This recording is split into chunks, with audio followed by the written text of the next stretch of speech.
Chapter 9. Meg Goes to Vanity Fair.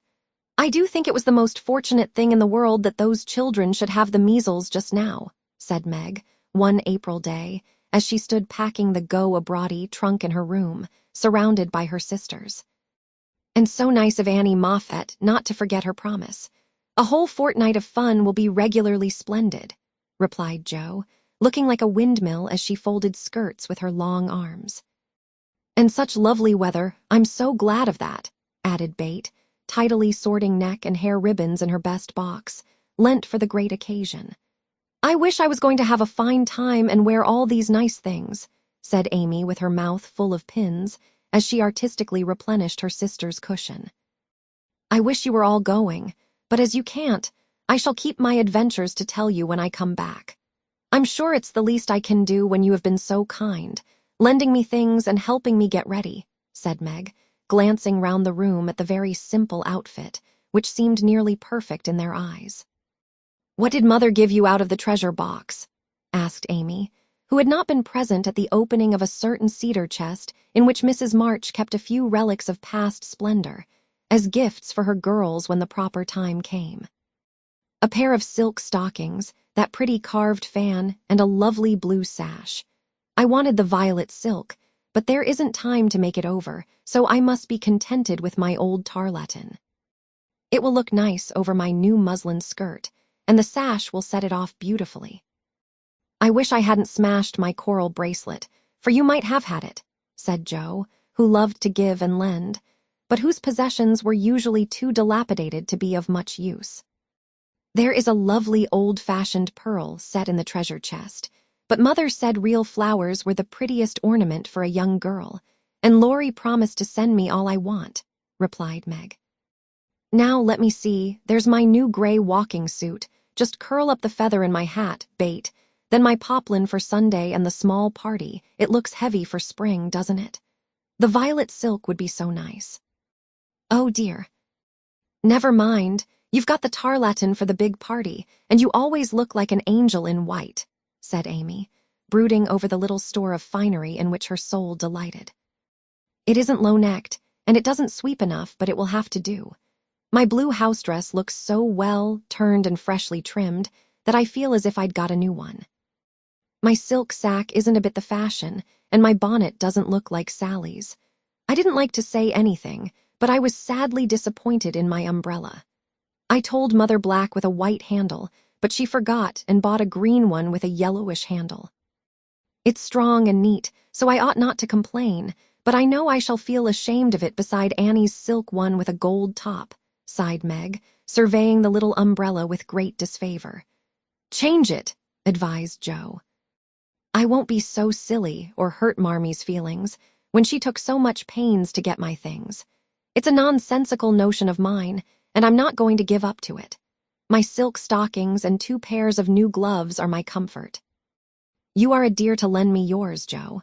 I feel so rich and sort of elegant, with 2 new pairs, and the old ones cleaned up for common. And Meg took a refreshing peep at her glove box. Annie Moffat has blue and pink bows on her nightcaps. Would you put some on mine? She asked, as Bate brought up a pile of snowy muslins, fresh from Hannah's hands. No, I wouldn't, for the smart caps won't match the plain gowns without any trimming on them. Poor folks shouldn't rig, said Jo decidedly. I wonder if I shall ever be happy enough to have real lace on my clothes and bows on my caps, said Meg impatiently. You said the other day that you'd be perfectly happy if you could only go to Annie Moffat, observed Bate in her quiet way. So I did. Well, I am happy, and I won't fret, but it does seem as if the more one gets the more one wants, doesn't it? There now, the trays are ready, and everything in but my ball dress, which I shall leave for Mother to pack, said Meg, cheering up, as she glanced from the half-filled trunk to the many times pressed and mended white tarlatan, which she called her ball dress with an important air. The next day was fine, and Meg departed in style for a fortnight of novelty and pleasure. Mrs. March had consented to the visit rather reluctantly, fearing that Margaret would come back more discontented than she went. But she begged so hard, and Sally had promised to take good care of her, and a little pleasure seemed so delightful after a winter of irksome work that the mother yielded, and the daughter went to take her first taste of fashionable life. The Moffats were very fashionable, and simple Meg was rather daunted, at first, by the splendor of the house and the elegance of its occupants. But they were kindly people, in spite of the frivolous life they led, and soon put their guest at her ease. Perhaps Meg felt, without understanding why, that they were not particularly cultivated or intelligent people, and that all their gilding could not quite conceal the ordinary material of which they were made. It certainly was agreeable to fare sumptuously, drive in a fine carriage, wear her best frock every day, and do nothing but enjoy herself. It suited her exactly, and soon she began to imitate the manners and conversation of those about her, to put on little airs and graces, use French phrases, crimp her hair, take in her dresses, and talk about the fashions as well as she could. The more she saw of Annie Moffat's pretty things, the more she envied her and sighed to be rich. Home now looked bare and dismal as she thought of it. Work grew harder than ever, and she felt that she was a very destitute and much-injured girl, in spite of the new gloves and silk stockings. She had not much time for repining, however, for the three young girls were busily employed in having a good time. They shopped, walked, rode, and called all day, went to theaters and operas or frolicked at home in the evening, for Annie had many friends and knew how to entertain them. Her older sisters were very fine young ladies, and one was engaged, which was extremely interesting and romantic, Meg thought. Mr. Moffat was a fat, jolly old gentleman who knew her father and Mrs. Moffat, a fat, jolly old lady who took as great a fancy to Meg as her daughter had done. Everyone petted her, and Daisy, as they called her, was in a fair way to have her head turned. When the evening for the small party came, she found that the poplin wouldn't do at all, for the other girls were putting on thin dresses and making themselves very fine indeed. So out came the tarlatan, looking older, limper, and shabbier than ever beside Sally's crisp new one. Meg saw the girls glance at it, and then at one another, and her cheeks began to burn, for with all her gentleness she was very proud. No one said a word about it, but Sally offered to dress her hair, and Annie to tie her sash, and Belle, the engaged sister, praised her white arms. But in their kindness, Meg saw only pity for her poverty, and her heart felt very heavy as she stood by herself, while the others laughed, chattered, and flew about like gauzy butterflies. The hard, bitter feeling was getting pretty bad, when the maid brought in a box of flowers. Before she could speak, Annie had the cover off, and all were exclaiming at the lovely roses, heath, and fern within. "It's for Belle, of course. George always sends her some, but these are altogether ravishing," cried Annie, with a great sniff. "They are for Miss March," the man said, "and here's a note," put in the maid, holding it to Meg. "What fun." "Who are they from? Didn't know you had a lover," cried the girls, fluttering about Meg in a high state of curiosity and surprise. "The note is from Mother, and the flowers from Laurie," said Meg simply, yet much gratified that he had not forgotten her. "Oh, indeed," said Annie with a funny look, as Meg slipped the note into her pocket as a sort of talisman against envy, vanity, and false pride, for the few loving words had done her good, and the flowers cheered her up by their beauty. Feeling almost happy again, she laid by a few ferns and roses for herself, and quickly made up the rest in dainty bouquets for the breasts, hair, or skirts of her friends, offering them so prettily that Clara, the elder sister, told her she was the sweetest little thing she ever saw, and they looked quite charmed with her small attention. Somehow the kind act finished her despondency, and when all the rest went to show themselves to Mrs. Moffat, she saw a happy, bright-eyed face in the mirror, as she laid her ferns against her rippling hair and fastened the roses in the dress that didn't strike her as so very shabby now. She enjoyed herself very much that evening, for she danced to her heart's content. Everyone was very kind, and she had 3 compliments. Annie made her sing, and someone said she had a remarkably fine voice. Major Lincoln asked who the fresh little girl with the beautiful eyes was, and Mr. Moffat insisted on dancing with her because she didn't dawdle, but had some spring in her, as he gracefully expressed it. So altogether she had a very nice time, till she overheard a bit of conversation, which disturbed her extremely. She was sitting just inside the conservatory, waiting for her partner to bring her an ice, when she heard a voice ask on the other side of the flowery wall. "How old is he?" 16 or 17, I should say, replied another voice. "It would be a grand thing for one of those girls, wouldn't it? Sally says they are very intimate now, and the old man quite dotes on them. Mrs. M. has made her plans, I dare say, and will play her cards well, early as it is. The girl evidently doesn't think of it yet," said Mrs. Moffat. "She told that fib about her mamma as if she did know, and colored up when the flowers came quite prettily. Poor thing, she'd be so nice if she was only got up in style. Do you think she'd be offended if we offered to lend her a dress for Thursday?" asked another voice. "She's proud, but I don't believe she'd mind, for that dowdy tarlatan is all she has got. She may tear it tonight, and that will be a good excuse for offering a decent one." Here Meg's partner appeared, to find her looking much flushed and rather agitated.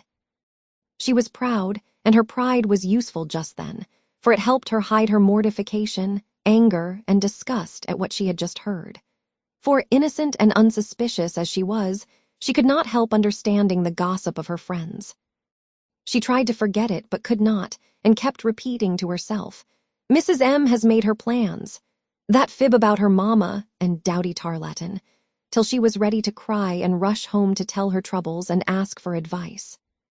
As that was impossible, she did her best to seem gay, and being rather excited, she succeeded so well that no one dreamed what an effort she was making. She was very glad when it was all over and she was quiet in her bed, where she could think and wonder and fume till her head ached and her hot cheeks were cooled by a few natural tears. Those foolish, yet well-meant words had opened a new world to Meg, and much disturbed the peace of the old one in which till now she had lived as happily as a child. Her innocent friendship with Laurie was spoiled by the silly speeches she had overheard. Her faith in her mother was a little shaken by the worldly plans attributed to her by Mrs. Moffat, who judged others by herself, and the sensible resolution to be contented with the simple wardrobe which suited a poor man's daughter was weakened by the unnecessary pity of girls who thought a shabby dress one of the greatest calamities under heaven. Poor Meg had a restless night, and got up heavy-eyed, unhappy, half resentful toward her friends, and half ashamed of herself for not speaking out frankly and setting everything right. Everybody dawdled that morning, and it was noon before the girls found energy enough even to take up their worsted work. Something in the manner of her friends struck Meg at once. They treated her with more respect, she thought, took quite a tender interest in what she said, and looked at her with eyes that plainly betrayed curiosity.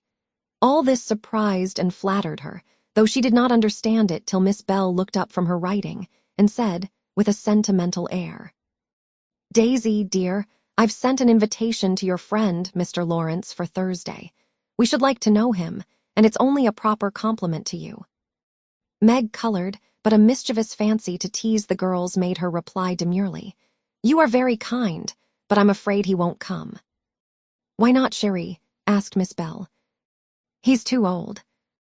"My child, what do you mean? What is his age, I beg to know?" cried Miss Clara. "Nearly 70, I believe," answered Meg, counting stitches to hide the merriment in her eyes. "You sly creature." "Of course we meant the young man," exclaimed Miss Bell, laughing. "There isn't any, Laurie is only a little boy." And Meg laughed also at the queer look which the sisters exchanged as she thus described her supposed lover. "About your age," Nan said. "Nearer my sister Jo's. I am 17 in August," returned Meg, tossing her head. "It's very nice of him to send you flowers, isn't it?" said Annie, looking wise about nothing. "Yes, he often does, to all of us, for their house is full, and we are so fond of them. My mother and old Mr. Lawrence are friends, you know, so it is quite natural that we children should play together," and Meg hoped they would say no more. "It's evident Daisy isn't out yet," said Miss Clara to Belle with a nod.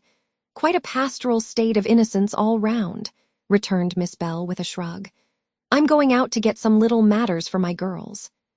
"Can I do anything for you, young ladies?" asked Mrs. Moffat, lumbering in like an elephant in silk and lace. "No, thank you, ma'am," replied Sally.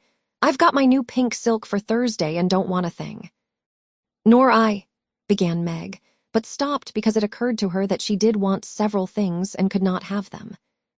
"What shall you wear?" asked Sally. "My old white one again, if I can mend it fit to be seen. It got sadly torn last night," said Meg, trying to speak quite easily, but feeling very uncomfortable. "Why don't you send home for another?" said Sally, who was not an observing young lady. "I haven't got any other." It cost Meg an effort to say that, but Sally did not see it and exclaimed in amiable surprise, "Only that." "How funny."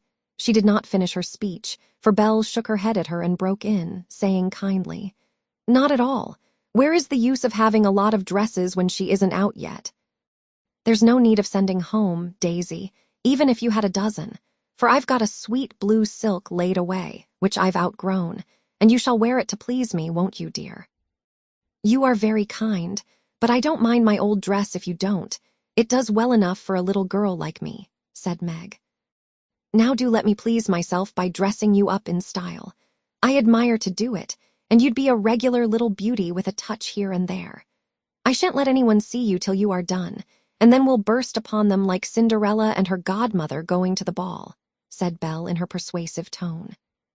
Meg couldn't refuse the offer so kindly made, for a desire to see if she would be a little beauty, after touching up, caused her to accept and forget all her former uncomfortable feelings toward the Moffats. On the Thursday evening, Belle shut herself up with her maid, and between them they turned Meg into a fine lady.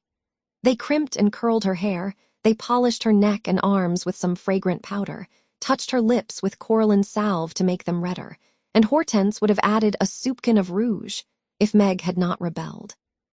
They laced her into a sky-blue dress, which was so tight she could hardly breathe and so low in the neck that modest Meg blushed at herself in the mirror. A set of silver filigree was added, bracelets, necklace, brooch, and even earrings, for Hortense tied them on with a bit of pink silk which did not show.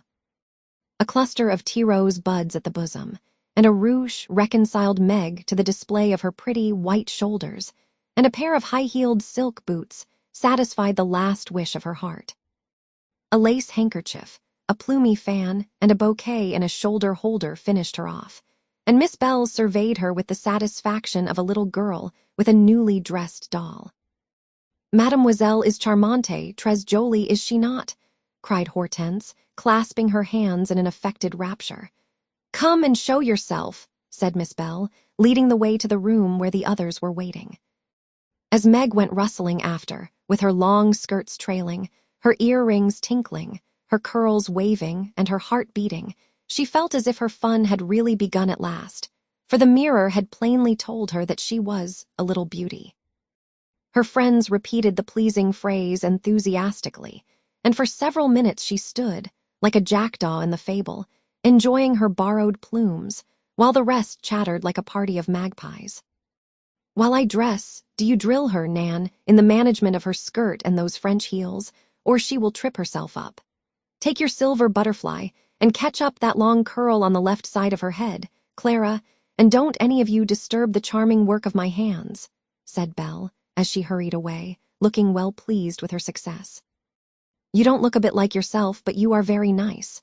I'm nowhere beside you, for Belle has heaps of taste, and you're quite French, I assure you. Let your flowers hang, don't be so careful of them, and be sure you don't trip," returned Sally, trying not to care that Meg was prettier than herself. Keeping that warning carefully in mind, Margaret got safely downstairs and sailed into the drawing rooms where the Moffats and a few early guests were assembled. She very soon discovered that there is a charm about fine clothes which attracts a certain class of people and secures their respect. Several young ladies, who had taken no notice of her before, were very affectionate all of a sudden. Several young gentlemen, who had only stared at her at the other party, now not only stared, but asked to be introduced, and said all manner of foolish but agreeable things to her, and several old ladies, who sat on the sofas and criticized the rest of the party, inquired who she was with an air of interest. She heard Mrs. Moffat reply to one of them, "Daisy March, father a colonel in the army, one of our first families, but reverses of fortune, you know, intimate friends of the Lawrences, sweet creature, I assure you. My end is quite wild about her." "Dear me," said the old lady, putting up her glass for another observation of Meg, who tried to look as if she had not heard and been rather shocked at Mrs. Moffett's fibs. The queer feeling did not pass away, but she imagined herself acting the new part of fine lady and so got on pretty well, though the tight dress gave her a side-ache. The train kept getting under her feet, and she was in constant fear lest her earrings should fly off and get lost or broken. She was flirting her fan and laughing at the feeble jokes of a young gentleman who tried to be witty, when she suddenly stopped laughing and looked confused, for just opposite, she saw Laurie. He was staring at her with undisguised surprise, and disapproval also, she thought, for though he bowed and smiled, yet something in his honest eyes made her blush and wish she had her old dress on. To complete her confusion, she saw Belle nudge Annie, and both glance from her to Laurie, who, she was happy to see, looked unusually boyish and shy.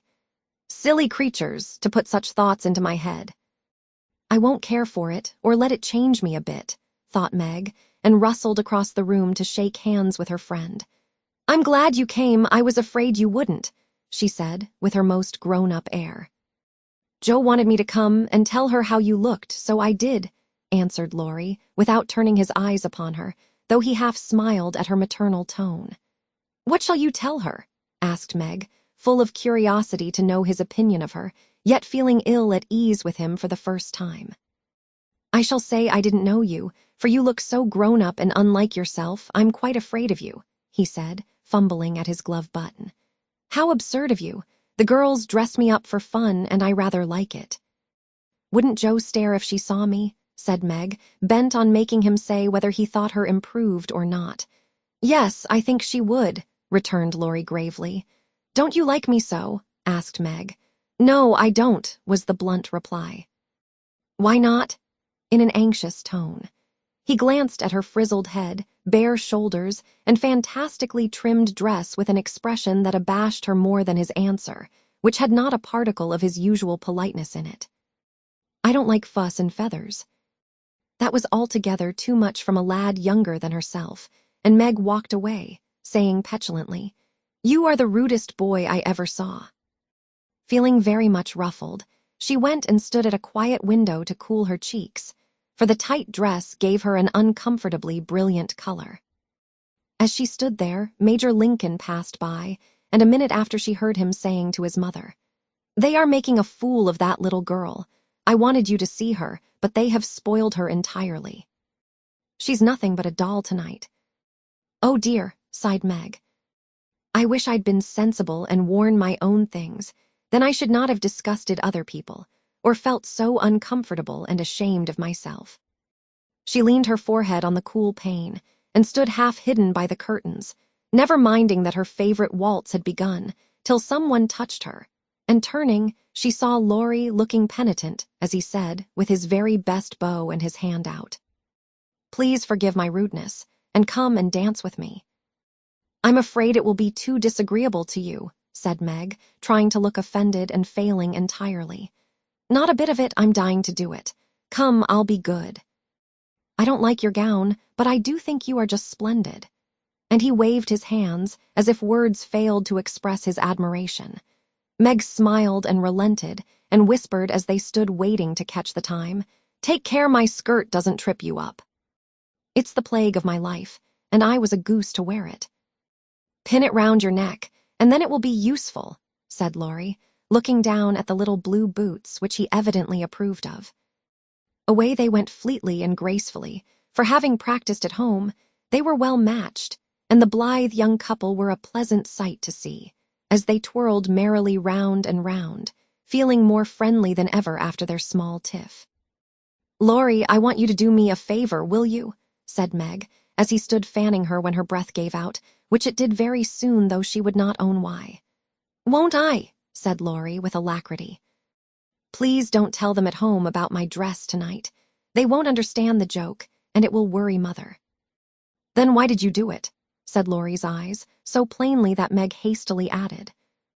I shall tell them myself all about it, and fess to Mother how silly I've been, but I'd rather do it myself, so you'll not tell, will you? I give you my word I won't, only what shall I say when they ask me? Just say I looked pretty well, and was having a good time.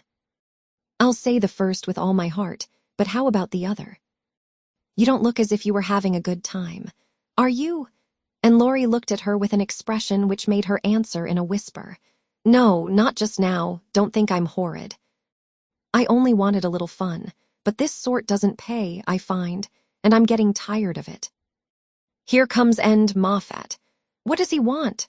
Said Laurie, knitting his black brows as if he did not regard his young host in the light of a pleasant addition to the party.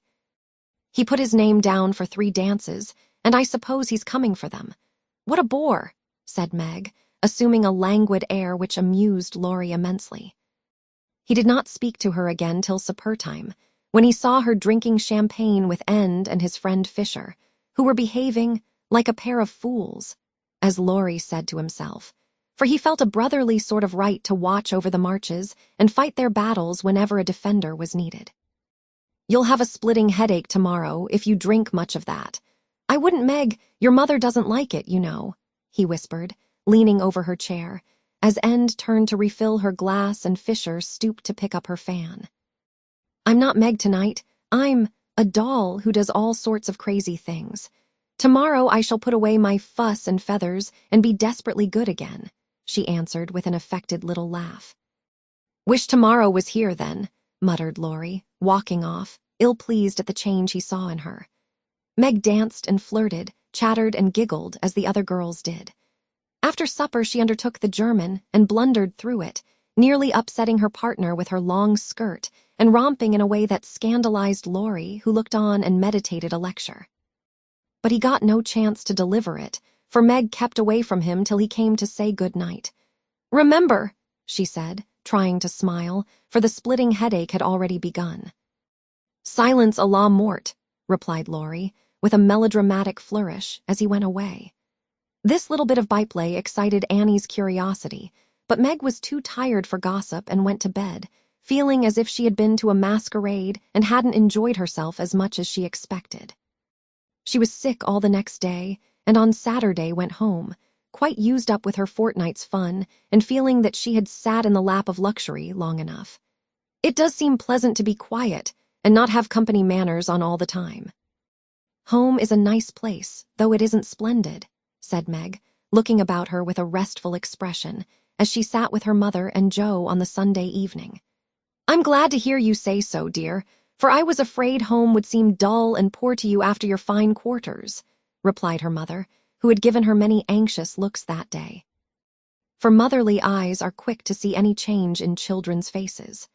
Meg had told her adventures gaily and said over and over what a charming time she had had, but something still seemed to weigh upon her spirits, and when the younger girls were gone to bed, she sat thoughtfully staring at the fire, saying little and looking worried.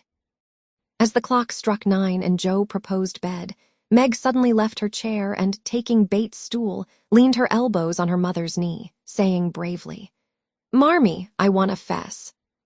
I thought so. What is it, dear? Shall I go away? Asked Joe discreetly. Of course not. Don't I always tell you everything? I was ashamed to speak of it before the younger children, but I want you to know all the dreadful things I did at the Moffats. We are prepared, said Mrs. March, smiling but looking a little anxious. I told you they dressed me up, but I didn't tell you that they powdered and squeezed and frizzled and made me look like a fashion plate. Laurie thought I wasn't proper. I know he did, though he didn't say so, and one man called me a doll. I knew it was silly, but they flattered me and said I was a beauty, and quantities of nonsense, so I let them make a fool of me. Is that all? Asked Joe as Mrs. March looked silently at the downcast face of her pretty daughter, and could not find it in her heart to blame her little follies. No, I drank champagne and romped and tried to flirt, and was altogether abominable, said Meg self-reproachfully. There is something more, I think, and Mrs. March smoothed the soft cheek, which suddenly grew rosy as Meg answered slowly. Yes. It's very silly, but I want to tell it, because I hate to have people say and think such things about us and Laurie. Then she told the various bits of gossip she had heard at the Moffats, and as she spoke, Joe saw her mother fold her lips tightly, as if ill-pleased that such ideas should be put into Meg's innocent mind. Well, if that isn't the greatest rubbish I ever heard, cried Joe indignantly. Why didn't you pop out and tell them so on the spot? I couldn't. It was so embarrassing for me. I couldn't help hearing at first, and then I was so angry and ashamed. I didn't remember that I ought to go away. Just wait till I see Annie Moffat, and I'll show you how to settle such ridiculous stuff. The idea of having plans and being kind to Laurie because he's rich and may marry us by and by.